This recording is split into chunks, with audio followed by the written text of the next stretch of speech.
And if you are just tuning in, welcome to the historicracingnews.com 24th annual Amelia Island Concours d'Elegance. This is the live stream presented by Reliable Carriers. I am Jamie Howe, your host for the, I guess we have about 2 hours left, maybe a little bit more. We started a bit late. Paul Tarsi, the founder of historicracingnews.com, is the elegant voice you hear beside me, giving you all of the information on every car that is here, all 302. We have another, we have a couple other voices that you'll hear on the broadcast. Joe Bradley and Alan DeCatnair, they are our field team, powered by Putnam Leasing, and Joe Bradley is down on the field now. There's no argument. I have a very cool job, and I've got to say I've interviewed some real iconic racing drivers, but I've got to say I get kind of starstruck when I get a chance to speak to one of my idols, my music idols, John Oates. John, it's a pleasure to meet you, sir. You're successful already at the Concours this year. Your car has won a prize. First time I've ever shown a car in my life, and we won our class. I have no idea what class we won, but I'm really happy. Tell us about the car then. It's a Rod Emery special, built by Rod Emery, Emery Motorsports in North Hollywood, California. And it started out as a 1960 Porsche B Cabriolet. It had a crushed-in front end, which we grafted on an A nose. So it became, as we collaborated on this project and we built the car from the ground up, we started to think of it as Porsche's greatest hits. So the 356's greatest design elements. It has pre-A style bumpers.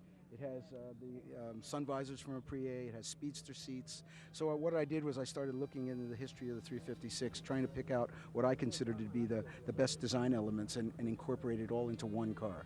So like I said, it's jokingly called the greatest hits, but in a way, that's kind of what it is. John, you've always been a petrol head. When did you start first falling in love with the automobile? When I was a little kid, I grew up in a small town in Pennsylvania, and one day I was walking around and someone had thrown out a cardboard box full of old road and track magazines from the early 1950s. I took the entire box back home to my house, and I still have all those magazines. And I began to read about these exotic names like the Targa Florio and and Le Mans and and Fangio and Moss, and these. To me, it was a new world had opened up to me living in this small Pennsylvania town, and I fell in love with that whole European racing. The early days of Grand Prix racing. And when I got older, a little bit more wherewithal, I bought myself a go-kart, began to race in the 70s, started buying cars. I bought a 77 930 Turbo Carrera when it first came out. And that was kind of my beginning, and I've had a number of Porsches over the years and a various rotating collection. But I'm in the mode now where I'm so busy traveling, I just want a couple cars I can drive. So I've got the 356 here, and I've got a really sweet MGA twin cam over here. So. A beautiful British example. John, the day job's going to get in the way somewhat.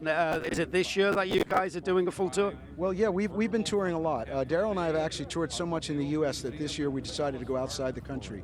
So we'll be going to the U.K. and Europe in late April and May. We have some U.K. dates and German dates. Then in June we go to South America for a few dates there. Then we come back to Europe in July for the festival season. So I think it's a good time for us to play some other places. It's always fun for us to try something new, especially after we've been touring for so many years. And I still tour with my own band. I have a group called the Good Road Band, and I do a blues roots show. I was a big fan of All Notes back in the day, and I'm really privileged to be able to talk to you about your passion, John, about cars. Thanks for talking to us. Thank you. We could not have our field team powered by Putnam Leasing without, of course, Putnam Leasing. Stephen Posner, the CEO of Putnam Leasing, joining us now here behind the scenes. You see us back behind where the awards are being given out. Thank you for your support of this event, and welcome to Amelia Island. Thank you very much. Pleasure to be here. What do you think so far? I know you've been walking around. You've been looking at the cars, looking at the competition. How is this year different? Beautiful weather, beautiful day, a lot of new different cars that haven't been here throughout the 10 or 15 years that I've been coming here. But really beautiful stuff, and I'm glad that the weather is a plus. Definitely is. Obviously, with things like the lovely cars that we're seeing on the field, maybe leasing isn't what people would think of straight away as being a way to acquire a car like this. How does that work? Well, our lease is really a balloon note finance. It has all the beauties behind a lease, the tax benefits, the sales tax benefits, but it is an open-end lease for anywhere from 2 years through 5 years with a fixed purchase option at the end. It allows you to buy, or actually lease more car for less money per month than if you were going to go and pay cash for one of these cars. We look at the auction that's been going on here, more than one auction that's been going on here, and presumably people come and talk to you beforehand and get things pre-approved? Yes, they do. Well, we'd like them to come in and talk to us before. We are the sponsors of the Gooding auction, but we do leasing for all the auctions here, whether it's the auction company's customer or not. And we'd like them to come and get pre-approved before, or we can do it right on the premises. We have the ability to get someone approved or give them the credentials to go and get a paddle and win the bid. I hear you speak. You can tell that you're passionate about this and about what you do. How did you get into this world? Well, I'm going to be doing this 42 years in August. It's actually an interesting story. I was in between college and chasing a girl to another school, and I needed a job for 6 months. And I went to the employment section of the college, and I got a job as a transporter, basically a gopher for a leasing company that did the cars on these field, but the everyday cars, because 40 years ago, there was no other leasing companies to go to. There was no Mercedes-Benz, there was no Porsche Financial, there was no Ferrari Financial. There were only small leasing companies or big leasing companies that did this, and I just stayed in it. I never went back to college, and I enjoy it. I enjoy the cars, I enjoy the people, I enjoy dealing with the banks, the insurance companies. It's a nice way to learn this business. It definitely is. And you meet wonderful people. You really do. It certainly shows. I said the smile on your face when you walked in here. I can tell you're having a good time. Thank you so much for your support and for supporting our field team. We've given people watching on historicracingnews.com, we've been able to give them a real behind-the-scenes look with Joe Bradley and Alan DeCatenay, and that all comes from your support, so thank you. Thank you very much. Enjoy the day. All right, we're going to let you wander off. We have some, a new group of cars getting staged in the back here, some more awards that we have to hand out. The Miller Porsche 962 being towed in right now. Justin gave us a little bit of a tour of those cars earlier. I actually know the owner of this car. His name is Johnny Gray. He raced in NHRA and funny cars, comes from a family who love cars. He actually bought this when he sent it to Porsche, and they rebuilt the engine just as it was back when it ran at Daytona, at the 24 Hours of Daytona. He's very proud of it. He says he wasn't quite ready to bring it to the show, but because Porsche 962s, that is our premier racing class for this year, he was proud to go ahead and get it all put back together and bring it out here to show, and now here it comes in our winners area. And yeah, it's absolutely lovely. It's almost the definitive 962, certainly this side of the Atlantic, and that livery is great. Obviously, the winner of the winner at Daytona category. What a category! It's significant. Yeah. Yes. I mean, it just is. It just is. And that whether you were around at the time, whether you have been to shows generally, then you will actually see that this car. You've seen it in pictures. You've seen it in movies. It just is. Fabulous 962 Porsche, one of 11 in that class. One of 11 in this class is this 962, and you look at the original the paint, the livery on it. We went to a Porsche 962 seminar yesterday where it was an immaculate panel, wasn't it? I mean, names that you could not assemble again probably if you tried. Jackie Ix sat on it, Derek Bell, Hurley Haywood. Who else was there?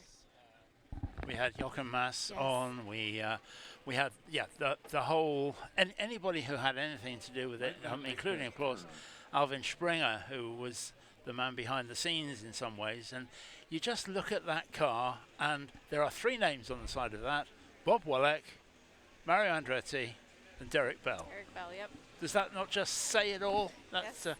That just is a very developed car. It's got a very different rear end to it, and we can see that that it's a different kind of car, but the Porsche 962 just is. That's a strange one that we're seeing on the field now, because that's cut in half effectively. Swap shop. This is the Spirit of Sebring Award. This is one of Kevin Jeanette's, isn't it?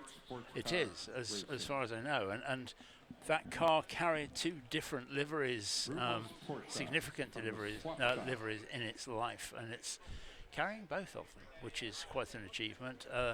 The swap shop logo on the back of the car, Preston Hens Company, and then we have the two sides, which is it's just a great way of doing it, because I wouldn't want to think about which one I was going to highlight if I owned that car, and it just looks so great. That's got very much different rear end from the Miller car that we've just seen. It's pretty much looking like a standard car. 962. The Miller car was in 1987, and that's how it evolved, and that's how it moved on from there. We talked also, Jamie, about how some brands evolve but keep their DNA, and I think Mercedes is there as well, don't you? It is a beautiful Mercedes, but I'm going to go back to the Porsche real quick, because I've mentioned the seminar that we went to. We have a little bit of a highlight package. It's not the whole seminar, but you guys can get a little bit of a taste. Justin Bell, the son of Derek Bell, he was on our program earlier today. He emceed, he guided the conversation along the way, told some fantastic stories. It certainly was special to sit in the audience. So here's a little taste of what we experienced. Congratulations. All these factory drivers coming over from Europe, their job was to risk, to push, to win. And obviously, you'd come out of that. The 60s and 70s were very tragic in a lot of ways. There's a lot of loss of life as people pushed the boundaries. How important was it for you? And obviously, Mark and his team did a great job when the car arrived with the IMSA regulations. It was the fastest car on the planet that was also giving you a level of safety I don't think that had ever been seen before. Was that a big factor for you, bringing it in to be part of your team? Compared to the GTO Firebird that we were driving, swinging from a flagpole on the 58th floor of the Empire State Building with a very small string would be probably as safe. Ironically, you didn't look at it that way. It was a car, and you wanted to go racing, and clearly, when you drove it, it was confidence building. I think that Hurley had it right, that you could get in there and you could trust the car to do what it would do, and that's why that first test, I knew that we had made the right decision. In that fact, you could, it braked, it accelerated, it steered, it had good balance, and you could also tweak it fairly easily to change the handling of it, but never could you. If you did it correctly, you never really got hung out on it. So it was a confidence builder to be able to run the car. But the safety, if you're thinking about safety, then I think racing cars is one of the things that you might not want to do. Yeah, good point. Especially coming off the days that everybody here started, as I did longer ago, when it was the tracks were dangerous and the cars were dangerous. This was clearly a step forward in every respect. It's a good job that Mark was the one writing the rules, then, isn't it? And not these guys. Let me say, you think about those things, but if you look at this compared to a current prototype, you realize how much has been done in that area. But we did have, Derek had a big crash at Sears Point, I believe. Oh, yeah. Yeah, he didn't even remember. And, Wallach crashed one big at Sears Point. He went upside down at... Yeah, and then I think Drake wrote yours off a couple of times. Yeah, we had one bad. We were very lucky. We had a lot of big wrecks, but these things, everybody got out of them fairly okay and came back, and that was a good thing. But, I don't want to say we just tried to do the best we can with what we knew. But I will say it's come a long way since then, thankfully, and the cars today are a lot safer.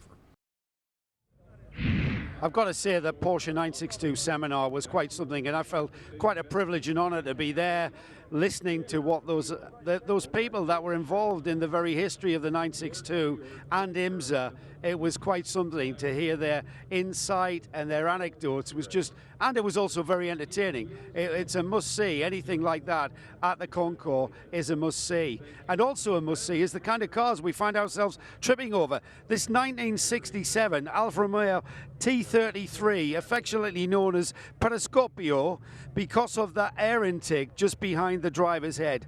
Now, this wasn't exactly one of the Auto Delta's success stories. It was marred with unreliability and retirements. Its best result was 5th place at the Nürburgring 1000 back in 1967. Now, there's quite a story to this car. The car is currently owned by Joe Nastasi, and Joe bought 4 containers of parts from the Auto Delta factory back in the early 80s. And the parts for this car were in those containers. And the man himself, Joe Nastasi, is right here to tell us exactly what it was about those 4 containers. Joe, thanks for talking to us. So this car, you found the parts like a big jigsaw puzzle in those containers from the Auto Delta. Yes, well, I used to be a friend with Engineer Kitty, and I was a fan. So the first TT8 I bought was from Brescia Corsi, Giuseppe Lucchini. I used the car. I had a problem with the motor. I went back to Italy to Auto Delta to buy parts for my TT8, and that's when I get introduced to the president of Auto Delta, Engineer Kitty, Carlo Kitty. And then he sent me to the warehouse, looking around, and I see a lot of cars, chassis and pieces. Say, engineer, I like to buy them all. No, Anastasia, we're not going to sell it, we're going to keep it. Anyway, we become friends. Finally, in 1985, when he get into a fight, 87, 89, he get into fight with Alfa Romeo, he quit. Now I already had established all my relation with Auto Delta and Alfa Romeo. He quit, now they're selling, now they want to clean the warehouse into an area called Milano Al Portello. So now I start to buying 4 containers of parts, chassis, cars, in all kinds of, and within all that complex of pieces was this car here, I mean, semi-destroyed, and I rebuilt it and fixing everything. That's how I get the car from. So from those bits, yes, you had to fabricate some, but that is a beautiful restoration from the jigsaw. That's quite something, Joe. It's something to be very proud of, and I really appreciate you talking to us, because that's quite a story. I know you were quite blasé about it. It's like, I found a lot of bits. But hey, that's a great story, and thanks for talking to us. Thanks, Joe. That's our life. We love it. We love it. And the awards continue. Paul, this is a real treat, isn't it? Just stand by your beds, stand to attention, just stop talking and just look, because on the show field we have the pale blue and orange Ford GT40 1075 chassis number. This is probably one of the most important race cars in the world. It's been sitting over on the grass the last couple of days, and the number of people who walk by it and their jaws just drop. It's incredible. It's incredible to see it in real life. I mean, you just don't do that. This is the car. This is the car that Alain de Cadenet was all over earlier on, because he actually was just doing what we all do, which is loving it. And that car. Yeah, it's probably one of the most important cars anyway, and that the car that comes into stage now is the one that got us there, because what happened was that when Gulf decided that they were going to go into sports car racing, that there was not a GT40 immediately available for them to race, and so what they did was that they took the boss of Gulf's road car and converted it into a race car. And that is this car that Grady Davis, who was the boss of Gulf, very, very happily actually had this car converted into a race car. Very interestingly, the car that is in front of us now, those are the proper colors of Gulf fuel, and that it was created into something entirely different. Jackie Hicks drove that car to start the very, very happy relationship with golf, and of course that moved on to 1075 that we've just seen on the show field. This is one of the ones I remember. No, I don't. Stop it. Stop it. That this is, again, we've talked, Jamie, about the whole thing of some of these cars are so atmospheric because they've been immortalized, really, or they have been immortalized in film, or actually in this case it's almost immortalized in cartoons, because this car looks like every 30th sports car ever should have been. Lorraine Dietrich, and that it just has all the stuff to it. And we've heard already today about the fact that maybe a few people copied Bentley. Maybe that would look like a French blue Bentley. But you know, every time you mention that they've been immortalized in cartoon, I always think of Cruella Deville. I told us we were walking through this morning, and I see the car, and all I can picture is her getting out of the car and going, "Anita, darling," and it's just that's what I relate those cars to. Yeah, and actually, if you want to take that to the next step, the next car that's coming into stage right now, if Cruella doesn't get out of that car, then I am going to be very surprised. That's beautiful. That is another Mercedes, but with very, very special coachwork on it. It's the Mercedes-Benz Star Excellence Award. It's the most stylish Mercedes, which you mentioned the coachwork on it, and it is stunning. It's got style just dripping from it. That when that car pulls away, sometimes with old cars you'll see a pool of oil. With that car, when it pulls away, there'll just be a pool of style, because that's what it's going to be. It just drips style in everything that it does. And it's a funny thing. I'm looking at the car here right in front of us, but I'm also looking at it on the monitor, and we thank you for joining us here on historicracingnews.com. But with the all black bodywork, and it's so shiny and it's so pristine, you lose some of the lines in what you're looking at on your monitor. I think so. I think we are desperately privileged to be seeing this close up and be able to see all of those lines. But just think about it, Jamie. Think about sitting down behind the big steering wheel, gazing down that hood with the three-pointed star at the end of it. You would feel as if you could rule the world with that. I would probably not be tempted to get my cell phone out or check my lipstick in the mirror, or anything that you do in cars of today that you should not do. But no, well, I may be tempted to get my cell phone out. I won't check my lipstick, if that's all right. That's okay with me. But now we have probably the other end of the scale coming in, and this is a splendid and bravo, a splendid unrestored example of the breed.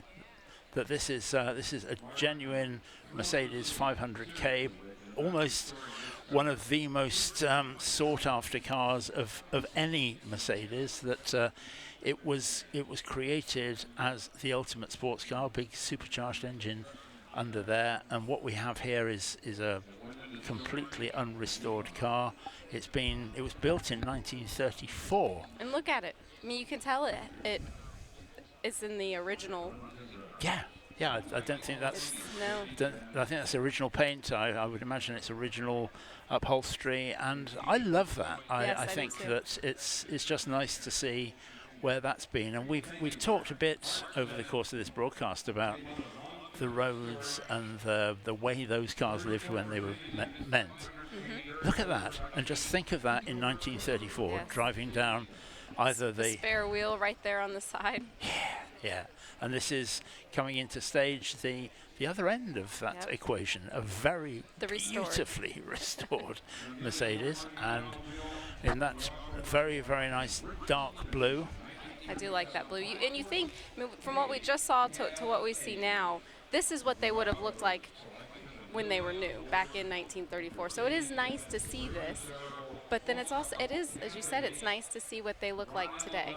It's very difficult with any form of restoration that just how far do you go? Right. That one to me looks just right. But you do see cars at some shows which are, purely and simply over-restored. And I don't think there's a right or wrong for it. But sometimes you can get a car which has been restored far, far better than it ever would have come out of the factory. Sometimes it's, as we saw with the last car, original. That one to me looks just about right. I think part of what makes the whole event and the atmosphere so neat, it's the people who are here, the people who own these cars, the people who restore the cars. Everyone has a different taste. Everybody has a different idea. Everybody has a story that got them interested in this, as well as the car that they are a part of. And so some of them maybe they were attracted to that car, but they really liked a different color that wasn't original to the time, but it's their car and they're part of the culture. And that's so true. That's so true that probably most children have had at one stage or another a model of a 500k Mercedes. That it might be that it was kicked around and that the wheels fell off it, or it might be that it's been immaculate and on top of the fireplace, but one way or another an awful lot of people will have had those, and this is just the personification of that. You talked about Cruella Deville. This is everybody's childhood toy, and it really does look the part. I love the fact that it's got those spotlights right next to the windshield. It looks absolutely fabulous. It reminds me of when I'm driving down the highway and I see that, I'm fearful of the blue lights that may follow. You see the spotlight that's right there on the side. So we have Joe Bradley, our field team, still out there, presented by Putnam Leasing. Joe. I know I mentioned earlier that I have a really cool job, but I think I found a man who's actually got a cooler job. Ben Crowdboss is the curator of the John Campion collection. And Ben, one of your main responsibilities is looking after John's collection of cars, of which this beautiful March 83G is one. We've talked a lot about Porsche 962s, but right there in the early 80s IMSA period, this car was at the forefront of that period also. It was, actually. Al Hobart, who is very famous for Porsche 962s, he had this car when it was brand new and won the inaugural Miami Grand Prix in it. So that was kind of cool about this car. It changed hands a few times. It went to Marty Hines. Ralph Sanchez then took the car, painted it in this livery, and then convinced Emerson Fittipaldi to come out of retirement and drive the car. Pretty interesting story. He put it in the lake at Palm Beach during testing, and they had to send a boat to get him because the crocodiles were coming to eat him. Oh my goodness. Also, this car was designed by a pretty famous designer, wasn't it? Adrian Newey. That it was. He started with the 82. From the 82, he went to the 83G, the 84, and then on. This is the 83G. There were 4 total. 1 went to Nissan, 3 went to Al Holbert, 2 got Chevy motors, 1 got a Porsche. This is one of the Chevy motors. Now, Ben, John Campion, affectionately known as the Mad Irishman, and I'm not being disrespectful there, he really is. Now, coming from Ireland, if we turn around, we've got another example, and I know our producer's going to love this. We've got a Mark II Xcore rally car right here. It's in the livery of the West Cork Rally. Ben, this car is in exactly the same configuration as it would have competed in rallying back in the 80s. So this is what's neat. The 2 cars on the field today, the one behind me, the Spirit of Miami car, is probably the most significant car to me in the collection. This one is the most significant car to John in the collection. Driven by his hero, his boyhood hero, Billy Coleman, this car won the West Cork Rally, his hometown rally. So it's one of the Monte Carlo cars, and you'll notice the wheelbase is slightly different than a regular car. In period, they were told to never park the car next to a real one. Did it have a wider track? I'm just looking now. It looks like it's got a wider track, and certainly those wheel arches are a bit wider, doesn't it? Don't they? The wheel arches were actually, the only purpose of them was to detract your eyes from the fact that it wasn't correct. And I take it when you say not correct, not within the regulations. I wasn't going to say that, but yeah. Right. Now, I know you're very busy. Just turn you around, Ben. You've got a rosette on this March 83G. Yes. You're waiting for that pager to go off to tell you to wheel it in and get your trophy. Yes. What's the class win? we've got a corporate award, and one of the things that John does is he sponsors young drivers and gives them the chance to drive professionally. We've got our driver from Ireland, James Rowe Jr. over here. He actually, we put the car back in this livery, we took it down to Homestead, and he drove this car with Emerson Fittipaldi. There's a video on Petrolicious, you can see it on YouTube, called The Spirit of Miami. So if you haven't seen it, it's worth checking out. Yeah, absolutely, been petrolheads. Thanks for talking to us, Ben. It's a pleasure, Great sir. stuff. Thank I'll you. leave it to go to work because I know you've got to get that car over to the show field. But hey, the March 83G, a car that Adrian Newey said he was very proud of. You heard Joe allude to the fact that the rules may not have been followed to a T. That was another one of the seminars that we got to sit in on this weekend, was racing around the rules. That one was fascinating as well. And it's always been the case. It's Yes. always been the case since two people sat down with one of those brass tall wheel cars. Yeah, people have actually tried to find ways around it, and that's everything from 7/8 scale cars right the way through to different engines and everything else. And that's just the way it is. You can scoff a bit and Right. say, oh, it shouldn't be, but it is. It kind of breeds innovation, though, doesn't it? Yes. That's a nice way of putting it. This was one of the cars from our road tour that happened on Friday, and it's stunning. It's the Bristol. I love that blue. Would that have been an original color? Yeah, I think it probably was. It's actually got a Bristol engine in it. It's called an Arnold and was built by a man in the UK who had the wonderful nickname of Wacky Arnold. Wacky Arnold. Wacky. And you can imagine somebody walking into a restaurant, can't you, and say, "Hello, Wacky, how are you?" I wonder how he got that nickname. Yeah, I think he did some strange designs. Let's put it that way. But yeah, the Arnold Bristol, and that, as you say, was on the Eight Flags tour. So that isn't the concourse queen by a very long way. And that here we see yet another car coming out into stage. They're coming thick and fast They now. are. And that we're seeing some great awards going on, some very happy people as well, Jamie. You see, from where we're sitting, we can see the look of pride on their face. You see the smile, and there's a little gleam in their eyes as they're driving away. Lots of happy people, yes. I love this color. It's like an eggshell, but it's raw. It's just a raw color. Well, I think with modern cars, you get this this high reflectivity of paint, so it's very bright, and that's shown more with white than anything else. That it's just a very white look to it, whereas these have, as you say, it's an eggshell kind of color. It's not quite as in your face, but Right. nonetheless, it looks dead right with that car. If you imagine that with a bright modern white paintwork, It wouldn't work. It would not have the same effect. I don't know, though, how I would feel driving it in that era with the paint-matched wheels. no. I'm really not sure whether that would have been period or not. I don't know, but it certainly looks right. Certainly looks very right. You see the trophy being held up there. I told you, there's a sense of pride that you can see here. It has a 7-liter engine. It's just a beautiful piece of machinery. And I'm sure there have been many phone calls that have happened today of, "We won!" Well, the phone calls, but I think people are also they're on Twitter, they're on Facebook, they're putting the pictures on Instagram. I actually watched a family was walking around earlier this morning, and there was a little boy. He wasn't a little boy, he was probably 10, 11, 12, somewhere in that age, and he had the cell phone up, and he was doing a Facebook Live video.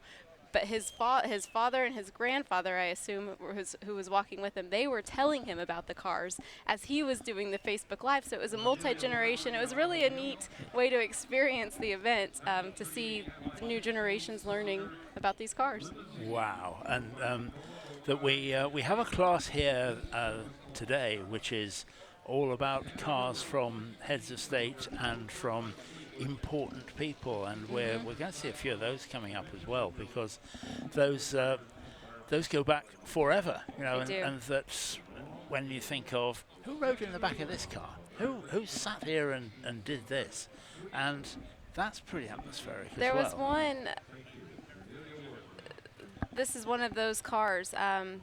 that is from that class. This one is not the best in class, though. One that we were looking at in particular, I'm looking to see if it may be coming up. It was a 1956 Cadillac. It was actually built for President Eisenhower as a presidential limousine, and it was also driven with Kennedy and Johnson. So a big piece of American history. Isn't it? Isn't it? This is the car coming into stage now is the best in class, known as the Duchess, and that, I mean, again, you talk about the whole thing of who's sat in these cars, who's driven in these cars. That Steve Plunkett, who owns that car, must have so much pride in where it's been and what it's done. This is one of those if the walls could talk, right? what conversations were had in the back of these cars? Yes. Maybe with some of these cars, momentous conversations happened in the back of these cars, and we'll never know, but we can only imagine. And that, again, official cars back in those days were pretty much always black. That it was just something that happened. It's just the way it was, that they were black cars, that it gave it that air of superiority and grace, and you nearly always saw a car looking like that. But if you've got cars that have had Eisenhower or Kennedy or Johnson in the back, yeah, you're right, Jamie, that there's going to be some severe conversations that will happen there. Yes, this one is a 1941 Cadillac. I think you might have said it, the Duchess is its name. And I love also, one of the things that we've seen a lot today is the beautiful hood motifs, and just look at the motif on the front of that car. It just is superb. And gleams. There was a vendor here earlier this weekend that was actually, they were selling some of those ornaments, the hood ornaments, mounted on pieces of wood. $1,500 for some of those. But they're beautiful. They look just like the one that was on the hood of the Duchess. Wow. Now we have a car which, again, I think this is one of those cars that no car show should be without. Thunder Guts? Thunder Guts is written on the side of this car, and that Thunder Guts, I'm sure it is. It's a classic racing Bentley that famously that Ettore Bugatti said to W.O. Bentley, Mr. Bentley, you build the fastest lorries and trucks in the world. That we've got this car which is just so right, and the field report team powered by Putnam Leasing, Joe Bradley. Caught up with my first judge this afternoon. These guys have been really busy. J.C. Osteen. Mr. Osteen, it's quite an honour and a privilege, I would imagine, and also a busman's holiday. What a job, a judge at the Amelia Island Concours. Oh, it is a tremendous honour, because this is probably, at least in my opinion and most people's opinions, the world's greatest automobile event, with 2 international awards during the last 4 years. It is awesome, and being able to judge here is just an awesome job to have, responsibility. And our fellow judges, it's like the who's who in the automotive world all over the world. It's just terrific. And what class have you been responsible for judging? Judging the American classics and early 1930s cars. We had some Cadillacs, we had some Packards, Accord, great class. Of course, all classes out here are great. Yeah, and your favorite? Here, Concours White, all of them. That's the correct answer. Thank you. Thank you very much. I love this one. I love the green. It's the 1948 Tucker 1044. It's a beautiful, beautiful car. I want to drive this one. and that's got the Cyclops eye in the front, the 3 headlamp treatment. It's unique. But it's also 1948. So think about that. Second World War's just finished. That's with all the worries and the deprivations and everything that everybody has been through over the years of the war. After the war, there was this huge sense of relief and belief in the future, and that just is a car of the future. Yes. It's got everything right with it, and that It has a little bit of a Porsche look to it.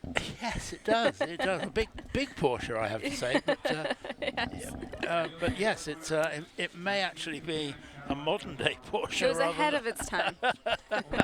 And talking about cars which are full of the future and belief, this is the second place in the class. That's a 59 Cadillac. Yeah, and that of course is the Eldorado, isn't it? Mm-hmm. Which is of its time absolutely the typical car. It just is what it is, and that look at the amount of chrome on the front of that car. That's part of the special styling package that came on this particular, the Biarritz one, and it's, I think that the older Cadillacs look more to me like the modern day Cadillacs. This one was kind of in the middle. Yeah. That period of time, excess was seen as being something that was good, and that by the time you got into the mid 60s and beyond, everything was toned down in auto design. But at this time, the bigger, the flashier, the chromier, the sparklier it was, the better it seemed to be. And this ticks every single one of those boxes. And just as it comes away from the presentation, look at the fins on the back of that. You could shave every morning with those fins. I can picture it at a drive-in movie. Yes. Okay, and we've talked about sublime to ridiculous or ridiculous to sublime. Here we have the Porsche 962, sponsored by FAT International Carriers. Now this has a story behind it. This is the car which was specifically built for Le Mans, and it was 1992, and that our special correspondent, Justin Bell, who knows a thing or two about these, we heard about it at the seminar, yep. has more. Yes. As with everything, there was the first car, the first driver, and here it is. This is the first 962, chassis number 001, quite appropriately, all in white. And last night at the gala, at the seminar, it sat right at the front.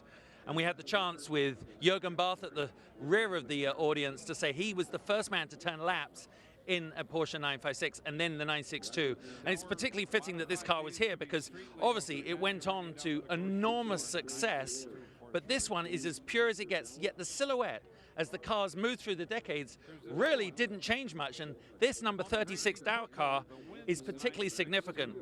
It won in 1994, which really was the tail end of the 956, 962 evolution. The car was only just competitive at that point because the regulations were changing, the downforce, the technology, other manufacturers are coming in. So to see this car here is really special, and it was Yannick Dalmas, Hurley Haywood, and Mauro Baldi that went on to win. And if you look, you can see it's got its flat Le Mans tail in here. As it sweeps back, that was literally, they were grabbing for every piece of top line speed they could, minimizing the drag, maximizing top speed, and yet trying to keep the ever important downforce. Truly is, when you look at it, the best sports car I think that was ever built, and paved the way for IMSA to be right now the most dominant sports car series in the world. So we have number one and the last one. And this is the best in class for the Porsche 962. It's the 1986. It was bought new by John Hotchkiss. And not only that, but one of the things we saw with 962s was that they evolved not only in terms of design, but a lot of them were not, whisper it, built in Germany. That a lot of them were chassied, particularly outside Germany, by private people, and the Hotchkiss car is one of those. It has a chassis number of HR1, which is because it was chassied differently. That unbelievably, the 956, which begat the 962, was the first ever aluminum monocoque that Porsche had put into a race car, and that we then had the whole thing evolved into something different, but people were then building carbon fiber tubs, and that they were actually creating very, very different cars. That car into stage now is the IMSA award IMSA winner, yes. And that's bedecked in the Dyson Racing livery, and we heard a lot from Rob Dyson yesterday, didn't we? We did. He's never a man to mince his words. Is he? we heard a little bit of it in the feature that we saw of the seminar, and no matter if this ran in the 80s, the 90s, the early 2000s, Rob Dyson's cars all looked like Rob Dyson. Yep, yeah, that's very true, and that it's great to see Mark Raffoff, who is actually presenting that award, and quite rightly so, that very much the man behind the formula, and that he's actually brought out a book about the IMSA thing, and I think that Joe, you would know a bit about that. Well, I call it Dysonized. Been around when Dyson was in the LMS. He did it to his Riley and Scott. He did it to his the Lawler that they raced. And back in the day, he mentioned this in the seminar. He said he took the car and he engineered and developed it and tweaked it, you know, inside and outside of the regulations is what he alluded to. And I think it was me who coined the phrase. He Dysonized it. And really, what an engineer Rob Dyson is. Great driver, but also a fabulous race engineer. I had to do a double take on Mark Raffoff there presenting that award. Don't often see him without a hat on. and he has on a blazer. yes, so looking very untypical. If you don't know Mark Raffoff, he's I've heard it this weekend a couple of times, the man who wrote the rules and then enforced them. He is still with IMSA, intimately involved in the balance of performance that's going on now. This is the Andile Award, Alvin Springer there, the handshakes. This is him presenting his award. And it's great to see that Löwenbräu liveried car, that's an early car, and you can tell that's got the single turbo on it, because it's got that big sort of hunchback behind the driver on the top of the engine cover, which was because the European cars had twin turbos, which allowed the engine not to have to protrude at the top. Just a little bit of wheel spin as he pulled away. A little bit. That was a little bit. And now we have but my a attention Woody. was turned to yes. Can you just imagine a surfboard on the top and going down to the beach? It is, isn't it? It's exactly that way. There are songs about Woodies, and I can't think of any of them, but there are songs about Woodies, and that's absolutely beautiful. The field report team, powered by Putnam Leasing, we have Alain de Cadenet on the field. Gentlemen, well, what I have found is the ex-Caracciola 1929 Mercedes-Benz SS. It is the most wonderful car. It spent some time in my garage in London, must be over 50 years ago now, and it was then sold to a gentleman, I think, in Ireland. But here it is, alive and well, right here at Amelia Island. It's got a 6-cylinder supercharged engine, which the supercharger isn't engaged fully on these cars until you put your foot flat on the floorboards, and then it kicks in. It's got a clutch that comes in when your foot goes on the throttle. But it's a left-hand drive car, as you can see, and it won the 1929 Tourist Trophy race, which took place at the Ard Circuit in Ireland. Caracciola drove the car there and absolutely amazed everybody. He beat the 1750 Alfas, for instance, which were reckoned good enough to win it, because he had the grunt. I mean, there's so much grunt from this motor when the blower comes in. Off he walked with the race. Well, Earl Howe, who was racing under his own name, was so impressed with the car, he bought it from the Mercedes factory right then and there. And the car then went off and did a whole bunch of races with him. He was, in fact, one of the founders of what we call the BRDC, British Racing Drivers Club. Now, that's a very exclusive club. You can't just apply to join unless you qualify from race results. And so he, being the first president, was held in high esteem. And he loved this car, but he wasn't poor. and he bought plenty of other machines to go racing with. But here it is at Amelia Island, a serious good friend. Another Bradley completely overwhelmed shocker right now. The Penske Sunoco Camaro. Oh my goodness. And Owen Croisey is the current owner of the car.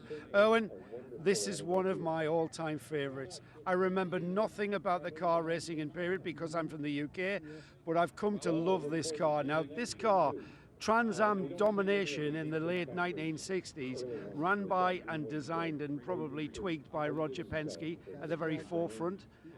It's had some pretty heavy-hitting drivers behind the wheel of this. That's correct. That it was raced by and driven by Mark Donohue, Mr. Fisher at Sebring with Bob Johnson, and the rest of the season it was raced by Sam Posey. Pretty guys who knew what they were doing, don't they? All top quality guys. Do you race the car now, Owen, or is this a collector's item? I put it out to pasture. And it raced all its life, and it deserves a rest. So I had it restored, and I'm a collector. I love history and documentation, so that's where it's in my collection, and that's where it's going to stay. And how long have you been? How long have you won the car? About 5 years. Right. And what sort of state was it when you got it? It was pretty good shape. It was all there, but it was tired because it was vintage race for quite a while before I bought it. Well, you know what? This should be wrapped in bubble wrap and kept nice and just be brought out because this is an iconic racing car, and I really appreciate you bringing it out here, Owen. And I'm going to have a lie down. This is one of my all-time greats. Then you take a look at what is coming in right now. This is one of the cars of the rock star. We have a guest who's joining us right now. If you hear the commotion coming in from the speakers, it's Mr. Alvin Springer. We saw him just a few moments ago giving out the Andile Award. He had a big grin on his face. We talk a lot about the pride you see on the face of the award recipients, but if you watch some of the judges or the presenters who have been giving out the awards, Alvin, you had a huge smile on your face passing out your award there. What is this like for you to be a part of such a big event, such big, huge collection of significant cars, and to have your name associated? I'm very proud of it, and it is something like the icing on a cake. You know, over the racing years and the racing days, we accumulated a lot of success, but that here is, just like I said before, icing on a cake. I love it very much. It's very good. A couple of different seminars this weekend. One was racing around the rules, which you were called out for sitting in the front row there. It was pretty funny. Alvin used to, he still does, heavily involved in the engine builds for Porsche, but also the Porsche 962 seminar you were a part of as well. When you look at an event like this and the different areas that you come into it from, what has been your most rewarding aspect of this world? The most rewarding one, honestly, the friendships were developed. Because, you know, that's what I tried to say through the 962 seminar. It was super. We're still friends today. And then, of course, the success, the technical side is very rewarding, and it was good. I don't want to miss the time. I'm very happy that I was around during that period. Mm-hmm. So what else can I say? Alvin, when we look at the cars here today, the 962s, that clearly they are all very much the way they were when they were racing. Does that give you a buzz, or would you like to see them a bit more concours done? No, absolutely not. Good. What you want to see is you want to see the car, how they race, and still raceable, and people do that. And as a matter of fact, that Porsche Motorsport in these days, we formed a historical department, and we're redoing the engines again for 917, 962, everything else. So we are again involved in the sites with the cars what we had in the 80s. Let me ask 70s. you a slightly controversial question. Okay. Which is that it is not beyond the knowledge of everybody that there are some cars, not Porsches, but some cars, which actually can be out there with maybe 100 brake horsepower more than they would have had in the 80s. Okay. We're all racers. We all want to get the fastest we can out of it. Where do you sit with that when you see a car which maybe is much faster than it was in period?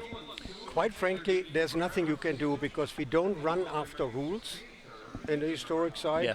And if the owner want to spend that kind of money in blown up engines and he want to do it, that's his stupidity. You cannot really say it.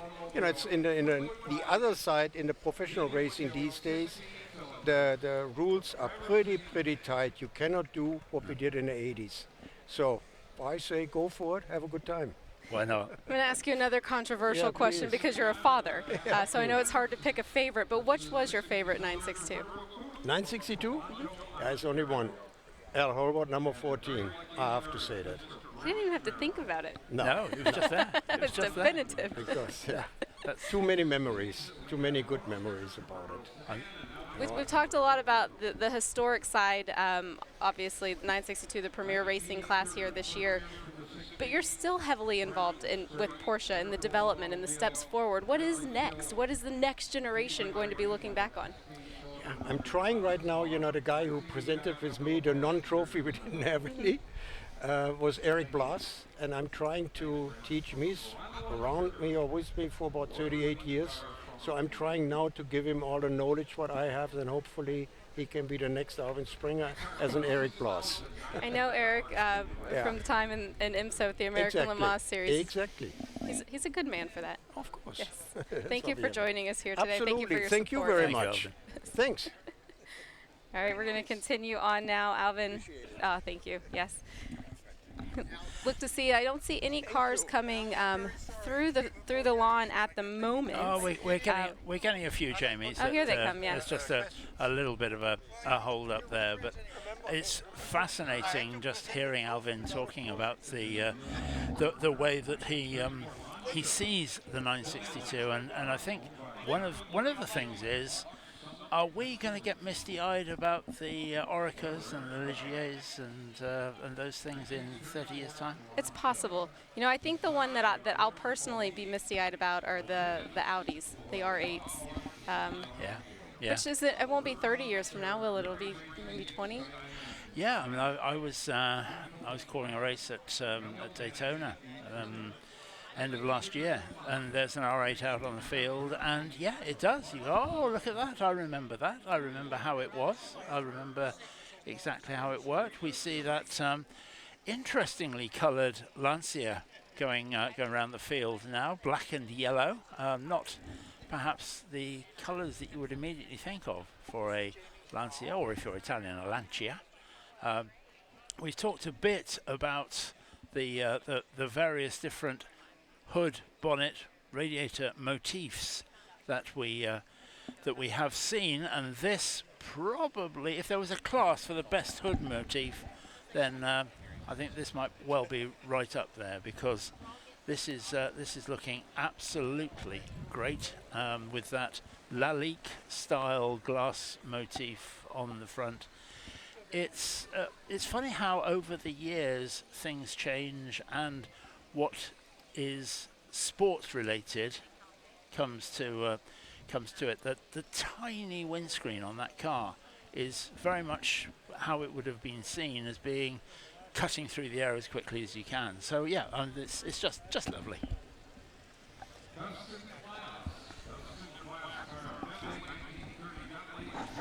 We were looking at this one earlier when we were walking, and the hood ornament on it, it's so unique. It is, and there is no surprise that it's best in class. You can see also that little cheeky supercharger sticking out between the front wheels. That you saw that. But yeah, just sitting out there just to let everybody know that this is a proper high-performance car. And you know, we talked about the Blue Train Bentleys and those sorts of things. That yeah, this would have been one of those cars that little boys would have made all the difference, and you could have had a great time in that. You really could. If there were posters to hang on walls, there would have been posters hanging on walls. Yes. Yes.